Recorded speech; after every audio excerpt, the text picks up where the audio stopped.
அம்பேத்கர் ஒரு வாழ்க்கை என்னும் புத்தகத்தை எழுதியவர் யார்?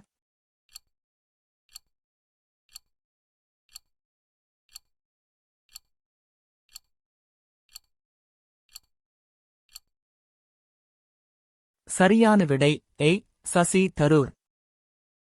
மதம் மற்றும் வழிபாட்டு தலங்களை பொருத்துக. சமணம். 1 சினகாக். பி ஜுடாய்சம். 2 அகியாரி. சி புத்த மதம். 3 பசாதி. டி ஜொராஸ்டிரியம். 4 விஹாரா.